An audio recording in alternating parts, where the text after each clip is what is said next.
Hi friends, welcome to my channel. ಮುದ್ದು ಸೊಸೆ ಸೀರಿಯಲ್ನ ಇವತ್ತಿನ ಸಂಚಿಕೆ ಮತ್ತು ನಿನ್ನೆ ಸಂಚಿಕೆಯನ್ನು ನಾವೀಗ ನೋಡೋಣ.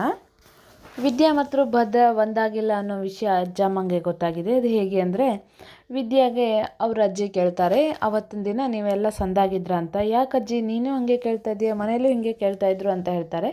ಆಗ ರತ್ನಿ, ಅವರೇನೋ ಕೇಳಿದ್ರು ಸರಿ, ನೀನೇನೇ ಹೇಳಿದೆ ಅಂತ ಕೇಳ್ತಾರೆ. ನಮ್ಮ ಗೌಡ್ರು ಹೇಳ್ಕೊಟ್ಟಂಗೆ ಹೇಳಿದೆ ಅಂತ ಹೇಳ್ತಾರೆ. ಏನು ಹೇಳ್ಕೊಟ್ಟಿದ್ರು ಗೌಡ್ರು ಅಂತಾರೆ. ಹಿಂಗೆ ನಾಚ್ಕೊಂಡು ಕಾಲನ್ನ ಗೀಚು, ಕಾಲಲ್ಲಿ ರಂಗೋಲಿ ಬರಿ ಅಂತ ಹೇಳ್ಕೊಟ್ಟಿದ್ರು ಅಂತ ಹೇಳ್ತಾರೆ. ಅಷ್ಟೊತ್ತಿಗೆ ಚೆಲ್ಲೋ ಬಂದು ವಿದ್ಯಾ ಅಂತ ಕರಿತಾನೆ. ಬಂದೆ ಗಣಮ ಅಂತ ಹೇಳ್ಬಿಟ್ಟು ಹೋಗ್ತಾರೆ. ಒಳ್ಳೆ ಹುಡುಗಿ ಅಂತ ಹೇಳ್ಬಿಟ್ಟು ರತ್ನ ಅಂತ ಇರುವಾಗ, ಮೂದೇವಿ ಅವಳು ಹಂಗೆ ಹೇಳ್ಕೊಟ್ಟಿದ್ದಾರೆ ಅಂತ ಹೇಳಿದ್ರೆ ಅವತ್ತು ನಡಿಬೇಕಾಗಿರೋ ವಿಷಯ ನಡೆದಿಲ್ಲ ಅಂತ ಅರ್ಥ ಅಂತ ಹೇಳ್ತಾರೆ. ಅಯ್ಯೋ ಮತ್ತು ಇವಾಗ ಏನು ಮಾಡೋದು ಅಂತ ಹೇಳ್ತಾರೆ. ಅದು ಯಾರಿಗೂ ಗೊತ್ತಾಗಬಾರ್ದು ಅಂತ ಹಂಗೆ ಹೇಳ್ಕೊಟ್ಟಿದ್ದಾರೆ ಅಷ್ಟೇ. ಇದು ನೋಡ್ರತ್ನಿ, ಈ ಹತ್ತಿರ ಇರೋರು ದೂರ ಆಗೋದು ದೊಡ್ಡ ವಿಷಯ ಅಲ್ಲ. ದೂರ ಇರೋರು ದೂರನೇ ಆಗಿಬಿಡ್ತಾರೆ. ಅದನ್ನು ನಾವು ತಪ್ಪಿಸಬೇಕು. ಆವತ್ತಿನ ದಿನ ಏನೇನಾಗಬೇಕು ಅದೆಲ್ಲ ಆಗಲೇಬೇಕು. ಅದನ್ನು ಈಗ ನಾನು ಬಂದಿದ್ದೀನಲ್ಲ, ನಾನು ನೋಡ್ಕೋತೀನಿ ಬಿಡು ಅಂತ ಹೇಳಿಬಿಟ್ಟು ಅಜ್ಜಮ್ಮ ಹೇಳ್ತಾರೆ. ಇಲ್ಲಿ ವಿನಂತಿ ಬೇಜಾರಲ್ಲಿ ಫ್ರೆಂಡ್ ಜೊತೆ ಮಾತಾಡ್ತಾ ಇರ್ತಾರೆ. ಅಷ್ಟೊತ್ತಿಗೆ ಸಾವಿತ್ರಿ ಬರ್ತಾಳೆ. ಸುಸ್ತಾಗ್ಬಿಡ್ತೀವತ್ತು ನನಗೆ ಅಂತ ಹೇಳ್ತಾರೆ. ಅಂಥದ್ದೇನಮ್ಮ ಮಾಡಿದೆ ನೀನು ಅಂತ ಕೇಳ್ತಾರೆ. ಅಡುಗೆ ಮನೆ ಕೆಲಸ ಎಲ್ಲ ಮುಗಿಸಿ ಬರೋಷ್ಟೊತ್ತಿಗೆ ಸಾಕಾಯಿತು ಅಂತ ಹೇಳ್ತಾರೆ. ನಿನ್ನ ವಯ್ಯಾರ ನೋಡಿದರೆ ನೀನು ಅಡುಗೆ ಮನೆ ಕೆಲಸ ಮಾಡಿ ಬಂದಿ ಅಂತ ಕಾಣಿಸ್ತಾ ಇಲ್ವಲ್ಲ ಅಂತಾರೆ. ಏನೇ ಹಂಗಂದರೆ ನಾನೇನೋ ಕೆಲಸ ಮಾಡಿಲ್ಲ ಅಂತ ನಾನು ಹೇಳ್ತಾ ಇರೋದು ಅಂತಾರೆ. ಆಯ್ತಾಯ್ತು ಗುರು ಅನ್ಬೇಡ, ನೀನು ಕೆಲಸ ಮಾಡೇ ಬಂದಿದ್ದೀಯ ಬಿಡು ಅಂತ ಹೇಳ್ಬಿಟ್ಟು ಹೇಳ್ತಾರೆ. ಅಲ್ಲ, ಮನೇಲಿ ಬೇರೆ ಯಾರೂ ಇರಲಿಲ್ವೇ ಕೆಲಸ ಮಾಡೋದಕ್ಕೆ ಅಂತ ಹೇಳಿ ಕೇಳ್ತಾರೆ. ಆಗ ಅವಳು ಬಟ್ಟೆ ಒಗಿತಾ ಇದ್ದಾಳೆ ಚಂಪಾ. ಆಮೇಲೆ ಈ ಚಿತ್ರ ಮತ್ತು ಈಶ್ವರಿ ಎಲ್ಲೋ ಹೊರಗಡೆ ಹೋಗವ್ರೆ. ಅದಕ್ಕೆ ದೊಡ್ಡೊತ್ತಿಗೆ ನಾನೇನೋ ಕೆಲಸನೇ ಮಾಡಲ್ಲ, ಸುಮ್ಮನೆ ಕುತ್ಕೊಂಡು ತಿಂತೀನಿ ಅನ್ನೋ ಥರ ಎಲ್ಲ ಕೆಲಸ ನಂಗೆ ವಹಿಸ್ಬಿಟ್ಟು ಹೋಗವ್ರೆ ಅಂತ ಹೇಳ್ತಾರೆ. ಆ ಅಡುಗೆ ಮಗಳು ಮಾತ್ರ ತವ್ರ ಮನೆಗೆ ಹೋಗ್ಬಿಟ್ಟಿದ್ದಾಳೆ ಅಂತ ಹೇಳ್ತಾರೆ. ಅವಳೇನು ಇಲ್ಲೇ ಇರ್ತಾಳೆ ಅಂತ ಅಂದ್ಕೊಂಡ್ರೆ ಅವಳು ಅಡುಗೆ ಮಾಡಿ ಸೈ ಅನ್ಸ್ಕೊಂಡು ಅಮ್ಮಮ್ಮನ ಹತ್ರ ಹೇಳಿಸ್ಕೊಂಡು ಊರಿಗೆ ಹೋಗ್ಬಿಟ್ಲವ. ಅವಳನ್ನ ಮಾತ್ರ ಸುಮ್ಮನೆ ಬಿಡಬಾರ್ದು ಅಂತ ಹೇಳಿ ಬೈಕೋತಾರೆ. ಈ ಕಾಲ ಒಂದೇ ಥರ ಇರೋಲ್ಲ ಕಣೆ, ಮ್ಯಾಕೆ ಹೋದವ್ರು ಕೆಳಗೆ ಬರಲೇಬೇಕು, ಕೆಳಗಿದ್ದವ್ರು ಮ್ಯಾಕೆ ಹೋಗಲೇಬೇಕು ಅಂತ ಹೇಳ್ತಾರೆ. ಏನು ಹೇಳ್ತಿದ್ರಮ್ಮ, ಇನ್ನೊಂದು ಸಲ ಹೇಳು ಅಂತಾರೆ. ಅದೇ ಮ್ಯಾಕೆ ಹೋದವ್ರು ಕೆಳಗೆ ಬರಲೇಬೇಕು ಅಂತ ಹೇಳಿದೆ ಅಂತಾರೆ. ಅಲ್ವಾ, ಆ ವಿದ್ಯೆ ಈಗ ಮ್ಯಾಕಿದ್ದಾಳೆ ತಾನೆ, ಕೆಳಗೆ ಬರಲೇಬೇಕವ್ವ, ಹಾಗೆ ಮಾಡೇ ಮಾಡ್ತೀನಿ ನಾನು ಅಂತ ಹೇಳ್ತಾಳೆ. ಹ್ಞೂ ಕಣೆ, ನನಗೂ ಯಾಕೋ ಅವಳು ಏನೋ ಮಾಡಬಾರ್ದು ತಪ್ಪು ಮಾಡಿ ಅವಳು ಕೆಲಸದವಳು ಆಗ್ತಾಳೆ ಅಂಥೇಳಿ ಅನ್ನಿಸ್ತಾ ಇದೆ ಅಂತ ಹೇಳ್ಬಿಟ್ಟು ಸಾವಿತ್ರಿ ಹೇಳ್ತಾಳೆ. ಆಗ ಯಾಕವ ನಿಂಗೆ ಹಂಗೆ ಅನ್ನಿಸ್ತಾ ಇದೆ ಅಂತಾರೆ. ಬೆಳಗಿನ ಜಾವ ಕನಸಿನಲ್ಲಿ ಅವಳು ಮನೆ ಕೆಲಸದವಳಾಗಿದ್ಲು ಅಂತ ಹೇಳ್ತಾರೆ. ಬೆಳಗಿನ ಜಾವ ಕನಸು ನಿಜ ಆಗುತ್ತೆ ಅನಿಸುತ್ತೆ, ಅದಕ್ಕೆ ಅಂತ ಹೇಳ್ತಾರೆ. ಸರಿ ಗಣ, ಹೇಗೋ ಅವಳು ಮನೆ ಕೆಲಸದವಳಾಗಿದ್ದರೆ ಸಾಕು, ನಾನು ಈ ಮನೇಲಿ ರಾಣಿಯಾಗಿ ಮೆರಿತೀನಿ ಅಂತ ಹೇಳಿಬಿಟ್ಟು ವಿನಂತಿ ಹೇಳ್ತಾಳೆ. ಅದಾದಮೇಲೆ ಭದ್ರ ಮತ್ತು ವಿದ್ಯಾಗೆ ಇಲ್ಲಿ ಊಟ ಇಡೋದಕ್ಕೆ ಎಲ್ಲ ವ್ಯವಸ್ಥೆ ಮಾಡ್ತಾರೆ. ರತ್ನ ಬಂದುಬಿಟ್ಟು 2 ಬಾಳೆ ಎಲೆ ಇಡ್ತಾಳೆ. ಆಗ ಇದೇನೇ ರತ್ನ, ಶಾಸ್ತ್ರ ಎಲ್ಲ ಮರ್ತುಬಿಟ್ಟಿದೆಯಾ, ದೊಡ್ಡ ಎಲೆ ಇಡಬೇಕು, ಇಬ್ಬರು ಒಂದೇ ಎಲೆಯಲ್ಲಿ ಊಟ ಮಾಡಬೇಕು ಅಂತ ಗೊತ್ತಿಲ್ವೇ ನಿಂಗೆ, ಹೋಗು ಚೆಲುವಲ್ಲಿ ದೊಡ್ಡ ಎಲೆ ತಂದಿದ್ದಾನೆ ತಂದಿಕ್ಕು ಅಂತ ಹೇಳ್ಬಿಟ್ಟು ಹೇಳ್ತಾರೆ. ಸರಿ ಅಂದ್ಬಿಟ್ಟು ಅವರು ಊಟ ತಂದಿಕ್ತಾರೆ. ಅದಾದಮೇಲೆ ಊಟಕ್ಕೆ ಕಜ್ಜಾಯ ಮತ್ತು ಹಾಕಿದ್ದಾರೆ. ಹಾಕಿದಾದ್ಮೇಲೆ ಇಬ್ಬರು ತಿನ್ನೋದಕ್ಕೆ ಹೋದಾಗ ಇಬ್ಬರು ಒಬ್ರಿಗೊಬ್ರು ತಿನ್ನೋಕೆ ಹೋಗ್ತಿದ್ದಾಗ ನಿಲ್ಲಿಸ್ತಾರೆ. ನಿಮಗೆ ನೀವೇ ತಿನ್ನೋದಕ್ಕಲ್ಲ ಇಟ್ಟಿರೋದು, ಒಬ್ರಿಗೊಬ್ರು ತಿನ್ನಿಸ್ಬೇಕು ಪಿರುತಿಯಿಂದ ಅಂತ ಹೇಳ್ತಾರೆ. ಆಗ ಇಬ್ಬರು ಖುಷಿಯಿಂದ ಇಬ್ರಿಗೂ ತಿನ್ನಿಸ್ತಾರೆ.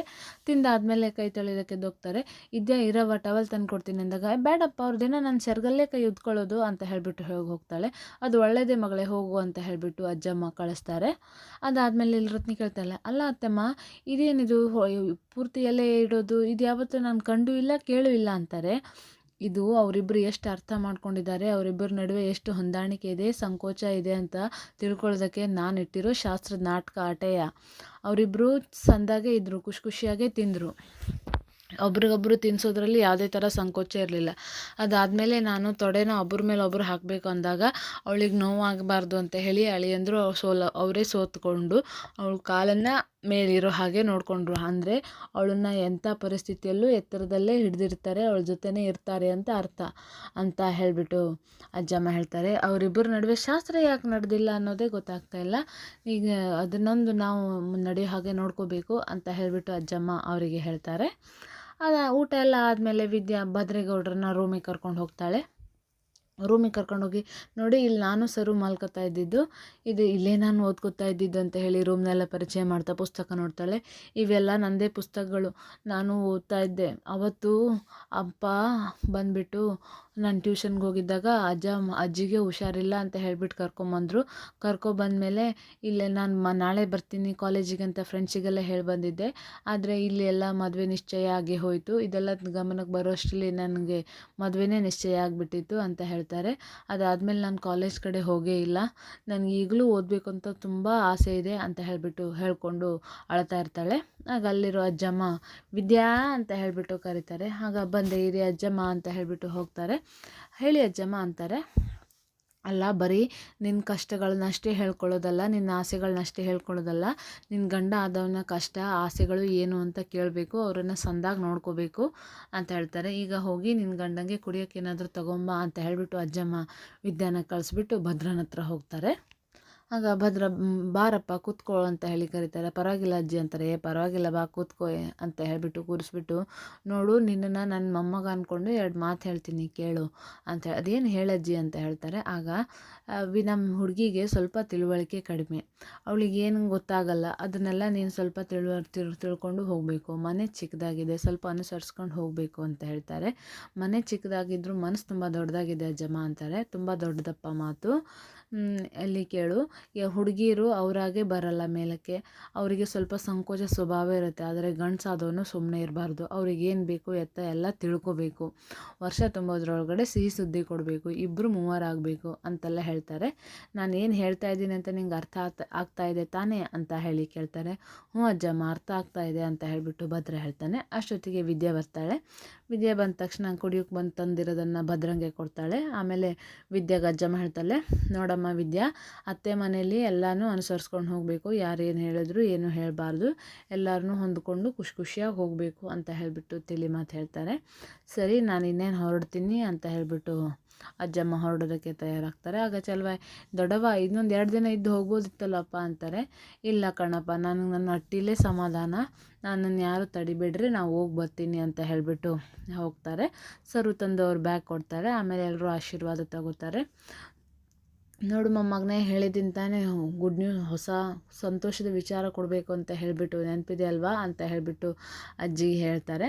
ಸರಿ ಅಜ್ಜಮ್ಮ ಅಂತ ಹೇಳಿದಾಗ ಸರಿ ಅಂತ ಅವ್ರು ಹೊರಡ್ತಾರೆ. ಹೊರಟಾದ್ಮೇಲೆ ಅಯ್ಯೋ ಅಜ್ಜಿ ಏನೋ ಸಿಹಿ ವಿಷಯ ಅಂತ ಹೇಳಿದ್ರೆ ಇವ್ರು ಯಾಕೆ ಇಷ್ಟೊಂದು ಸಂಕೋಚ ಪಡ್ತಾವ್ರೆ, ಇವ್ರು ನಾಚಿಕೆ ನುಲಿತಾ ಇದ್ದಾರಲ್ಲ ಅಂತ ಹೇಳಿಬಿಟ್ಟು ವಿದ್ಯಾ ಮನಸ್ಸಲ್ಲಿ ಅಂದ್ಕೊಂಡು ಸುಮ್ಮನಾಗ್ತಾಳೆ. ಅಜ್ಜಮ್ಮ ಹೋಗಿದ್ದಾದಮೇಲೆ ಮನೇಲಿ ಕರೆಂಟ್ ಹೋಗಿರುತ್ತೆ. ಬಂದು ಹೊರಗಡೆ ಕೂತ್ಕೊಂಡು ಭದ್ರೇಗೌಡರು ಮೊಬೈಲ್ ನೋಡ್ತಾ ಇರ್ತಾರೆ. ಅಷ್ಟೊತ್ತಿಗೆ ಚಲ್ವ ಬರ್ತಾನೆ ರೆಡಿ ಹಿಡ್ಕೊಂಡು. ರತ್ನಿ, ಕರೆಂಟ್ ಬರೋಕ್ಕಿಲ್ಲಂತೆ, ಅಲ್ಲಿ ಟ್ರಾನ್ಸ್ಫಾರ್ಮರ್ ಸುಟ್ಟೋಗಿದೆ ಅಂತೆ, ಬೆಳಿಗ್ಗೆ ಅವತಾರನೇ ಬರೋದು, ಇಲ್ಲೇ ತಗೊಂಬ ಊಟಕ್ಕೆ ಅಂತ ಹೇಳ್ತಾರೆ. ಸರಿ ಅಂತ ಹೇಳಿಬಿಟ್ಟು ಎಲ್ಲ ತಂದು ಚಾಪೆ ಹಾಸ್ತಾರೆ. ಇದೇನು ಮಾಮ ಯಾವಾಗ ನೋಡಿದ್ರು ನೋಡ್ತಾನೆ ಇದ್ದೀನಿ, ರೇಡಿಯೋ ಇಟ್ಕೊಂಡೇ ಓಡಾಡ್ತಿದ್ದೀರಲ್ಲ ಅಂತ ಹೇಳ್ತಾರೆ.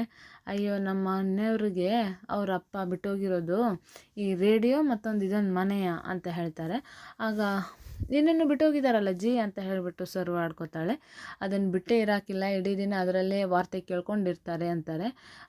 ಅದೇನೋ ಅಳಿ ಅಂದರೆ ಇದರಲ್ಲಿ ವಾರ್ತೆ ಕೇಳಿಲ್ಲ ಅಂದರೆ ನಂಗೆ ಸಮಾಧಾನನೇ ಆಗೋಕ್ಕಿಲ್ಲ ಅಂತ ಹೇಳಿಬಿಟ್ಟು ಚಲ್ವ ಹೇಳ್ತಾನೆ. ನಮ್ಮ ಅಪ್ಪ ಏನೂ ಹೀಗೆ ಮುಂಚೆ ವಾರ್ತೆ ನೋಡೋರು, ಆಮೇಲೆ ನಮ್ಮ ಚಿಕ್ಕಪ್ಪ ಟಿ ವಿಲಿ ವಾರ್ತೆ ನೋಡೋದನ್ನು ಅಭ್ಯಾಸ ಮಾಡಿದ್ರು, ಈಗ ಮೊಬೈಲಲ್ಲೇ ವಾರ್ತೆ ನೋಡ್ಕೊಂಡು ಕುಂತಿರ್ತಾರೆ ಅಂತ ಹೇಳ್ತಾರೆ. ಆದರೆ ನನಗೇನು ರೇಡಿಯೋದಲ್ಲಿ ವಾರ್ತೆ ಕೇಳಿದ್ರೇ ಸಮಾಧಾನ ಅಂದ್ಬಿಟ್ಟು ಚಲ್ವ ಹೇಳ್ತಾನೆ. ಅದಾದಮೇಲೆ ಎಲ್ರಿಗೂ ಊಟಕ್ಕೆ ಇಟ್ಟಾಗ ಹೋಗಿ ಎಲ್ಲರಿಗೂ ತಟ್ಟೆ ತಗೊಂಬ ಅಂತ ಹೇಳಿಬಿಟ್ಟು ರತ್ನಿ ಹೇಳ್ತಾರೆ. ಆಗ ವಿದ್ಯಾ, ಅವ್ವ ನೀನೇ ಇವತ್ತೆಲ್ರಿಗೂ ಕೈ ತುತ್ತು ಕೊಡವ್ವ, ಸಾನೇ ದಿನ ಆಯಿತು ಅಂತ ಹೇಳ್ತಾರೆ. ಸರಿ ಆಯಿತು ಹೋಗು, ಅಳಿಯಂದ್ರಿಗೆ ಮಾತ್ರ ತಟ್ಟೆ ತೊಗೊಂಬ, ನಿಮಗೆಲ್ಲ ಕೈ ತುತ್ತು ಕೊಡ್ತೀನಿ ಅಂತ ಹೇಳಿದಾಗ ಭದ್ರ ಕೂಡ, ಅತ್ತೆ ನನಗೂ ಕೂಡ ಕೈ ತುತ್ತಿ ಕೊಡಿ, ಬೆಳದಿಂಗಳಲ್ಲಿ ಕೈ ತುತ್ತು ತಿನ್ನೋದಕ್ಕೆ ನನಗೂ ಆಸೆ, ಇದೆಲ್ಲ ನನಗೂ ಇಷ್ಟನೇ ಅಂತ ಹೇಳ್ತಾರೆ. ಸರಿ ಆಯಿತು ಅಳಿಯಂದ್ರೆ ಅಂತ ಹೇಳಿಬಿಟ್ಟು ಎಲ್ಲರೂ ಕೈ ತುತ್ತನ್ನ ತಿನ್ನೋದಕ್ಕೆ ಶುರು ಮಾಡ್ತಾರೆ. ಅದಾದಮೇಲೆ ಶಲ್ವ, ನಮ್ಮಪ್ಪ ಇಷ್ಟೆಲ್ಲ ವಾರ್ತೆನೂ ಓದ್ತಾರೆ ಅಂತ ಹೇಳ್ಬಿಟ್ಟು ಸರು ಹೇಳಿದಾಗ, ಎಲ್ಲಿ ಮಾವ ಒಂದು ಕಿತ ಓದಿ ಅಂತ ಹೇಳ್ತಾರೆ. ಇವತ್ತು ಬಾರ್ನಲ್ಲಿ ಬಂದು, ಹಾಗಾಗಿ ಎಣ್ಣೆಯ ಸೌಲಭ್ಯ ಇಲ್ಲ ಅಂತ ಹೇಳಿಬಿಟ್ಟು ವಾರ್ತೆ ಓದಿದಾಗ, ಈ ವಿಷಯ ಹೇಳೋಕ್ಕೂ ನಿಂಗೆ ಎಣ್ಣೆನೇ ಬೇಕೇ ಅಂತ ಹೇಳ್ತಾರೆ. ಅದು ಮನಸ್ಸಿಗೆ ಯಾವ್ದು ಹತ್ತಿರ ಆಗಿರುತ್ತಲ್ಲ ಅದೇ ವಿಷಯ ಬರೋದು ಅಂತ ಹೇಳಿಬಿಟ್ಟು ಚಲೋ ಹೇಳ್ತಾನೆ. ಅವನನ್ನು ನೋಡಿ ಎಲ್ಲರೂ ನಗ್ತಾರೆ. ಇಟಿ ಎಲ್ಲ ನಮ್ಮಪ್ಪ ಹಾಡು ಕೂಡ ಹೇಳ್ತಾರೆ ಅಂತ ಹೇಳ್ತಾರೆ. ಆಗ ಹಾಡು ಹೇಳಿ ಮಾವ ಅಂತ ಹೇಳಿದಾಗ ಅವರು, ಎಣ್ಣೆ ನಮ್ಮದು ಊಟ ನಿಮ್ಮದು ಅಂತ ಹಾಡು ಹೇಳ್ತಾರೆ. ಅದಾದಮೇಲೆ ನಮ್ಮ ಅವ್ವಂಗೂ ಹಾಡು ಹೇಳೋಕ್ಕೆ ಬರುತ್ತೆ, ಅವ್ವ ಹಾಡು ಹೇಳವ್ವ ನೀನು ಅಂತಾರೆ. ನಂಗೆ ಹಾಡೋಕ್ಕೆಲ್ಲ ಬರೋಕ್ಕಿಲ್ಲ ಅಂತ ಹೇಳಿದಾಗ ವಿದ್ಯಾ ಒತ್ತಾಯ ಮಾಡಿ ಹಾಡು ಹೇಳಿಸ್ತಾಳೆ. ಹಾಲು ಕುಡಿದ ಮಕ್ಕಳೇ ಬದುಕೋಲ್ಲ, ಇನ್ನು ಎಣ್ಣೆ ಕುಡ್ದವು ಬದುಕ್ತವ ಅಂತ ಹಾಡ್ಬಿಟ್ಟು ಈಟೆಯಪ್ಪ ನಂಗೆ ಬರೋದು, ನಾ ಹಾಡೋಕ್ಕಿಲ್ಲ ಅಂತ ಹೇಳಿ ಸುಮ್ಮನಾಗ್ಬಿಡ್ತಾಳೆ. ಆಗ ಎಲ್ಲ ಇವಳ ಹಾಡು ಹೇಳು ಅಂತ ಹೇಳಿದ್ರೆ ನನಗೆ ಅವಮಾನ ಮಾಡ್ತಾವಳಲ್ಲ ಅಂತ ಹೇಳಿಬಿಟ್ಟು ಅನ್ಕೋತಾರೆ. ಅದಾದಮೇಲೆ ಸರು ಈಗ ನಿನ್ನ ಸರದಿ ಹಾಡು ಹೇಳು ಅಂತ ಹೇಳಿಬಿಟ್ಟು ಹೇಳ್ತಾರೆ. ಆಗ ಸರು ಎದ್ದು ನಿಂತ್ಬಿಟ್ಟು ಹಾಡು ಹೇಳಿ ಆ್ಯಕ್ಷನ್ ಡ್ಯಾನ್ಸ್ ಎಲ್ಲ ಮಾಡ್ತಾಳೆ. ಅದಾದಮೇಲೆ ಅಜ್ಜಿಗೂ ಹೇಳ್ತಾರೆ. ಅಜ್ಜಿಗೆ ಹೇಳಿದಾಗ ಅಜ್ಜಿ ನನಗೆ ಆ ಸಿನಿಮಾ ಹಾಡೆಲ್ಲ ಬರೋಕ್ಕಿಲ್ಲ, ನಾನು ದೇವ್ರ ಭಜನೆ ಹೇಳ್ತೀನಿ ಅಂತ ಹೇಳಿಬಿಟ್ಟು ಅಜ್ಜಿ ದೇವ್ರ ಭಜನೆ ಹೇಳ್ತಾರೆ. ಆಗ ಗೌಡ್ರಿಗೂ ಹಾಡು ಹೇಳಿ ನಿಮ್ಮ ಸರ್ದಿ ಅಂತಾರೆ. ನಂಗೆ ಹಾಡೋಕ್ಕಿಲ್ಲ ಬರೋಕ್ಕಿಲ್ಲ ಅಂತ ಹೇಳಿದಾಗಲೂ ಬಿಡೋದಿಲ್ಲ. ಆಗ ಗೌಡ್ರು ಏನಮ್ಮಿ ಬಾರಮ್ಮಿ ನೀನಮ್ಮಿ ಅಂತ ಹಾಡು ಹೇಳ್ತಾರೆ. ಆಗ ವಿದ್ಯಾ ಮತ್ತು ಭದ್ರ ಕಣ್ಣಲ್ಲೇ ನೋಡ್ಕೊತಾ ಇರ್ತಾರೆ. ಆದ್ರೆ ಹಾಡು ಮುಗಿದ್ಮೇಲೆ ಎಲ್ಲರೂ ಖುಷಿ ಪಡ್ತಾರೆ. ವಿದ್ಯಾಗೂ ಹಾಡು ಹೇಳೋದಕ್ಕೆ ವಿದ್ಯಾ ನೀರ ಬಿಟ್ಟು ನೆಲದ ಮೇಲೆ ದೋಣಿ ಸಾಗದು, ನೆಲವ ಬಿಟ್ಟು ನೀರ ಮೇಲೆ ಬಂಡಿ ಹೋಗದು, ನಿನ್ನ ಬಿಟ್ಟು ನನ್ನ, ನನ್ನ ಬಿಟ್ಟು ನಿನ್ನ ಜೀವನ ಸಾಗದು ಅಂತ ಹಾಡು ಹೇಳ್ತಾಳೆ. ಆಗ ಎಲ್ಲರೂ ಖುಷಿ ಪಡ್ತಾರೆ. ಊಟ ಎಲ್ಲ ಆಗಿ ಎಲ್ಲರೂ ಇಲ್ಲಿ ಸುಭಾಷ ಚಂಪಂಗೆ ಬರೋದಕ್ಕೆ ಹೇಳಿರ್ತಾನೆ. ಚಂಪಾ ಬರ್ತಾಳೆ. ಏನಮ್ಮಿ ಇಷ್ಟೊಂದು ಕೆಮ್ತಾ ಇದೆಯಾ, ನಿಮ್ಮ ಅಪ್ಪಂಗೂ ಕೊಟ್ಟಿರೋದನ್ನೇ ಕುಡ್ದಿದ್ದಿದ್ರೆ ಸರಿ ಹೋಗಿ ಬೇಗ ಕಡಿಮೆ ಆಗ್ತಿತ್ತಲ್ವೇ ಅಂತ ಹೇಳ್ತಾರೆ. ನಾನು ಕುಡಿಯೋಣ ಅಂತಲೇ ಅಂದ್ಕೊಂಡಿದ್ದೆ, ಆದರೆ ಅದು ಕೈ ತಪ್ಪಿ ಚೆಲ್ಲೋಯ್ತು ಅಂತ ಹೇಳ್ತಾರೆ. ಆಗ ಯಾವುದಕ್ಕೂ ನನಗೂ ಇರಲಿ ಅಂತ ಇಟ್ಕೊಂಡಿದ್ದೆ, ಇರು ನೀನು ಹೋಗಿ ನೀರು ತಗೊಂಬ, ನಾನು ಹೋಗಿ ಹುಡುಗಿ ತಗೊಂಬರ್ತೀನಿ ಅಂತ ಹೇಳಿಬಿಟ್ಟು ಅವಳನ್ನು ಕಳಿಸ್ತಾನೆ. ಆಗ ಚಂಪಾ ಬಂದು ಎಲ್ಲ ತಗೊಂಬಂದು ಕೊಡ್ತಾಳೆ. ಕೊಟ್ಟಾಗ ಅದನ್ನು ಹಾಕಿಬಿಟ್ಟು ಕಲಸಿ ಕೊಡ್ತಾನೆ. ಅವಳು ಕುಡಿಯೋಕ್ಕೆ ಹೋಗಿ ಅಲ್ಲ ನಿಮಗೆ ಅಂತ ತಂದ್ಕೊಂಡಿದ್ರಲ್ಲ, ನೀವು ಸ್ವಲ್ಪ ಕುಡಿದ್ಬಿಡಿ ಅಂತ ಹೇಳ್ತಾರೆ. ನನಗೆ ಅಂತ ಹೇಳಿಬಿಟ್ಟು ಯೋಚನೆ ಮಾಡಿ, ಇದೇನಮ್ಮಿ ಮದುವೆ ಆದಮೇಲೆ ಫಸ್ಟ್ ನೈಟಲ್ಲಿ ಕೊಡೋದನ್ನು ಈಗ ಪ್ರಾಕ್ಟೀಸ್ ಮಾಡ್ತಿದ್ಯಾ ಅಂತ ಹೇಳ್ಬಿಟ್ಟು ಹೇಳ್ತಾರೆ. ಹಾಗಲ್ಲ, ನಿಮಗೆ ಅಂತ ತಂದ್ಕೊಂಡಿದ್ರಲ್ಲ ಅದಕ್ಕೆ ಕುಡೀರಿ ಅಂದಿದ್ದು ಅಂತ ಹೇಳ್ತಾರೆ. ಏನೂ ಬೇಡ, ನಿನಗೆ ಕೆಮ್ಮೈತಲ್ಲ, ಮೊದಲು ನಿನಗೆ ಕುಡಿಯಮ್ಮಿ, ನಿನ್ನ ಕೆಮ್ಮು ನೋಡೋಕ್ಕಾಯ್ತಿಲ್ಲ ಅಂತ ಹೇಳ್ತಾರೆ. ನಾನು ಈಗ ನಿನ್ನ ಜೊತೆನೇ ಅರ್ಧ ಕುಡಿದ್ರೆ ಮುಂದೇನಾಗುತ್ತೆ ಗೊತ್ತು ತಾನೇ ಅಂತ ಹೇಳ್ಬಿಟ್ಟು ಹೇಳಿಟ್ಕೋತಾನೆ. ಬೇಡ ನಾನೇ ಕುಡಿತೀನಿ ಅಂತ ಹೇಳಿಬಿಟ್ಟು ಅವಳೆಲ್ಲ ಕುಡಿತಾಳೆ. ಸರಿ ಆಯಿತು, ನೀವು ಹೋಗಿ ಮಲ್ಕೊಳ್ಳಿ, ನಾನು ಹೋಗಿ ಮಲ್ಕೋತೀನಿ, ತಾರೆ ಸಿಗುಮ ಅಂತ ಹೇಳ್ತಾರೆ. ನೀನು ಹೋಗಿ ಮಲ್ಕೊಳ್ಳಮ್ಮಿ, ನಾನು ಹಿಂದೆನೇ ಬರ್ತೀನಿ ಅಂತ ಹೇಳ್ಬಿಟ್ಟು ಮನಸ್ಸಲ್ಲೇ ಅನ್ಕೋತಾನೆ. ಅದಾದಮೇಲೆ ಚಂಪಾ ಹೋಗಿ ಮಲ್ಕೋತಾಳೆ. ಇವಳಿಗೆ ಕುಡ್ಸೋಣ ಅಂದ್ಕೊಂಡ್ರೆ ನನ್ನನ್ನು ಕುಡಿಸಿ ಮಲಗ್ಸೋಕೋದಕ್ಕೆ ನೋಡ್ತಾ ಇದ್ಲಲ್ಲ ಇವಳು ಅಂತ ಹೇಳಿಬಿಟ್ಟು ಅಂದ್ಕೊಂಡು ಇನ್ನೇನು ಸ್ವಲ್ಪ ಹೊತ್ತಲ್ಲಿ ಇವಳು ಮಲ್ಕೋತಾಳೆ. ಆಗ ನನಗೆ ಬೇಕಾಗಿರೋದನ್ನು ನಾನು ಸಾಧಿಸ್ಕೋಬೋದು ಅಂತ ಹೇಳಿ ದುಷ್ಟ ಆಲೋಚನೆನ ಸುಭಾಷ್ ಮಾಡಿ. ಅದಾದಮೇಲೆ ಭದ್ರ ಶಿವರಾಮೇಗೌಡ್ರಿಗೆ ಫೋನ್ ಮಾಡ್ತಾನೆ. ನೀನು ಸಂದಾಕಿದ್ದೀನಪ್ಪ ಅಂತ ಕೇಳ್ತಾರೆ. ಹ್ಞೂನಪ್ಪ, ನೀವು ಆರಾಮಾಗಿ ತಲುಪಿದ್ರಾ ಅಂತ ಕೇಳ್ತಾರೆ. ಹ್ಞೂ ಅಪ್ಪ ತಲುಪಿದ್ವಿ ಅಂತ ಹೇಳಿ ಮಾತಾಡ್ತಾ ಇದ್ದಾಗ ಭದ್ರ ಕಾಲು ಬಿಡ್ವಿ, ಕಾಲು ನೋವಾಗಿತ್ತು ಅನ್ನೋ ಥರ ಮಾಡ್ತಾನೆ. ಏನಾಯಿತು ಭದ್ರ, ಏನಾಯಿತು ಅಂತ ಕೇಳ್ತಾರೆ. ಅದು ಅಪ್ಪ ಹಿಂಗೆ ನಿನ್ನ ಕಡೆ ಮಾತಾಡ್ತಾ ಹೊರಗಡೆ ಓಡಾಡ್ತಾ ಇದ್ದೆ, ಕಾಲು ಬಡಿತು ಅಷ್ಟೇ ಅಂತಾರೆ. ಹುಷಾರಾಗಿರಲ್ಲ ಅಂತ ಹೇಳ್ತಾರೆ. ನಂಗೆ ಏನಾಗಿಲ್ಲ, ನೀನು ಏನು ತಲೆ ಕೆಡಿಸ್ಕೋಬೇಡ ಅಪ್ಪಯ್ಯ, ಅದು ಇಲ್ಲಿ ಕರೆಂಟ್ ಇಲ್ವಾ ಅದಕ್ಕೆ ಹಾಗಾಗೈತೆ, ನೋಡಿಲ್ಲ ಅಂತ ಹೇಳ್ತಾರೆ. ಕರೆಂಟ್ ಇಲ್ವಾ, ಯಾಕೆ ಏನಾಯಿತು ಅಂತ ಕೇಳ್ತಾರೆ. ಇಲ್ಲ ಫ್ಯೂಸ್ ಟ್ರಾನ್ಸ್ಫಾರ್ಮರ್ ಕೆಟ್ಟು ಹೋಗಿದೆಯಂತೆ, ಅದು ಬೆಳಿಗ್ಗೆನೇ ಬರೋದು ಅಂತ ಹೇಳ್ತಾರೆ. ಹೌದಾ, ಸರಿ ಹುಷಾರಾಗಿರು, ಮತ್ತು ರಾತ್ರಿ ಹೆಂಗಲ ಮಲಗಿಯ, ನಿನಗೆ ಸೊಳ್ಳೆ ಕಚ್ಚಿದ್ರೇ ಆಗೋಕ್ಕಿಲ್ಲ ಅಂತ ಹೇಳ್ತಾರೆ. ಅದೇನು ಪರವಾಗಿಲ್ಲ, ಒಂದಿನ ತಾನೇ ಅಪ್ಪಯ್ಯ, ಪರವಾಗಿಲ್ಲ ಅನುಸರಿಸ್ಕೊಂಡು ಹೋಗ್ತೀನಿ ಅಂತ ಹೇಳ್ಬಿಟ್ಟು ಭದ್ರ ಹೇಳ್ತಾರೆ. ಫೋನ್ ಇಡ್ತಾನೆ. ನನ್ನ ಮಗ ಹೆಂಗಲ್ಲಿದ್ದಾನೋ ಏನೋ ಅಂತ ಹೇಳಿಬಿಟ್ಟು ಶಿವರಾಮೇಗೌಡರು ತುಂಬ ಗಾಬರಿಯಾಗಿರ್ತಾರೆ. ಆಮೇಲೆ ಭದ್ರೇಗೌಡರು ಮಲಗಿರೋದನ್ನು ನೋಡಿಬಿಟ್ಟು ಚೆಲ್ವ ಹೋಗವ್ವ, ನೀನು ಸ್ವಲ್ಪ ಅವರಿಗೆ ಗಾಳಿ ಬೀಸು ಅಂತ ಹೇಳಿಬಿಟ್ಟು ಹೇಳ್ತಾರೆ. ಬೀಸಟ್ಗೆ ತಗೊಬಂದ್ಬಿಟ್ಟು ವಿದ್ಯಾ ಗಾಳಿ ಬೀಸ್ತಾಳೆ.